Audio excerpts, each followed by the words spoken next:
Bonjour à tous, merci d'être dans cette petite vidéo que je vous ai créée donc pour vous apprendre à comment engager le centre en pilates. Donc la méthode Pilates respecte 5 référentiels ainsi que des principes fondamentaux, en sachant que si les 5 référentiels et les principes fondamentaux ne sont pas respectés, ce n'est absolument pas de la méthode Pilates. Donc ici, dans les 5 référentiels, on a le placement du bassin, on a la respiration thoracique, l'engagement du centre, le positionnement des épaules et des omoplates et le positionnement de la tête. Cette petite vidéo tuto va vous expliquer donc deux des référentiels, la respiration thoracique et l'engagement du centre. Donc on va faire la pratique juste après. Je vous explique de manière assez courte et imagée la théorie pour que vous puissiez mieux le comprendre parce que c'est tout sauf naturel comme manière de respirer. On va respirer de manière thoracique, donc c'est-à-dire que naturellement on a tendance à avoir une respiration abdominale, le ventre gonfle et dégonfle sur les inspires et sur les expires. Donc ici le ventre ne gonflera absolument pas, on va prendre toutes les respirations en ayant uniquement la cage thoracique qui bouge. Vous pouvez imaginer que votre cage thoracique c'est comme un parapluie ou une fleur. À l'inspiration, les côtes vont s'ouvrir en 3 dimensions, vers l'avant, vers les côtés et vers l'arrière.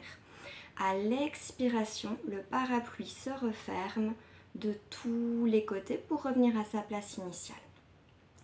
Toutes les inspirations se prennent par le nez.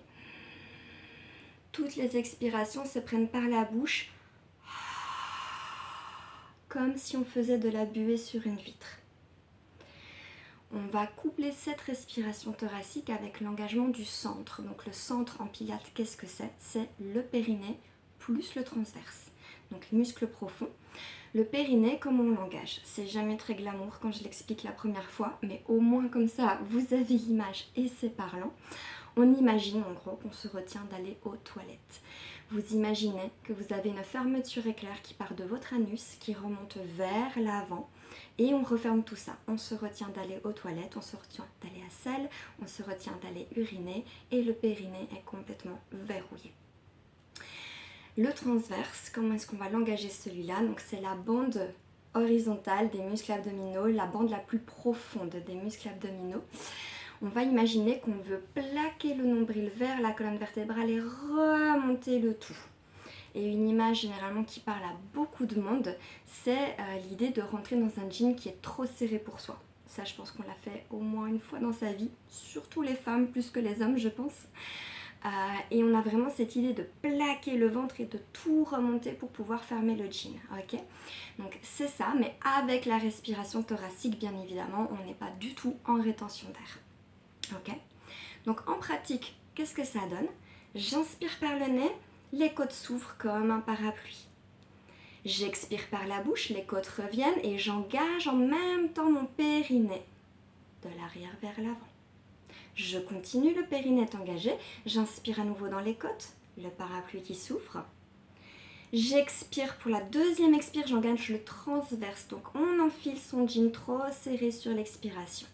Et à partir de la troisième respiration, on est complètement engagé, on garde périnée transverse engagé en permanence, on ne le relâche jamais sur l'inspire, le centre reste engagé en permanence. On vérifie à chaque expiration qu'on est toujours bien engagé, périnée transverse. Si besoin, on relâche et on reprend depuis le début pour réengager. Mais le but est de garder cette respiration et cet engagement du début à la fin de chaque exercice en pilates. Bien évidemment, si vous débutez, c'est tout à fait normal que vous lâchiez très régulièrement, voire même après chaque expiration.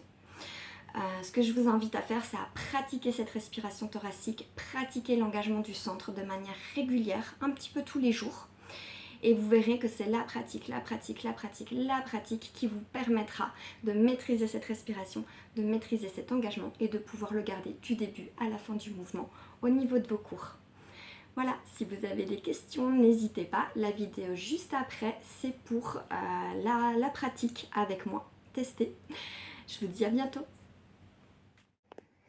Ok, donc on va se placer en position assise sur les talons, rouler les épaules vers l'arrière et placer la tête dans le prolongement de la colonne.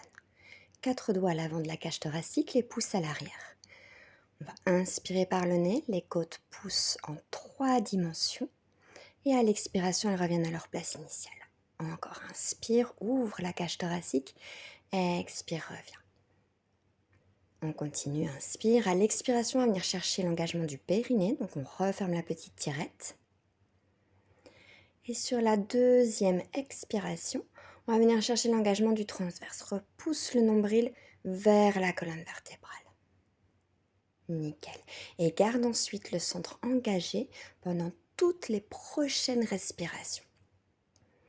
Vérifie toujours que tu es bien en respiration thoracique, que la cage s'ouvre en 3 dimensions. Vérifie toujours que sur l'expiration, ton périnée et ton transverse sont toujours correctement engagés. Si jamais ça lâche, pas de souci, on reprend depuis le début et on recommence. C'est avec la pratique que ça va venir. Continue toujours d'allonger tes inspires et tes expires au maximum. On prend les respirations les plus lentes et les plus longues possibles, tout en vérifiant toujours le placement du bassin, des épaules et de la tête. On pourra ensuite, à la prochaine expiration, relâcher le centre.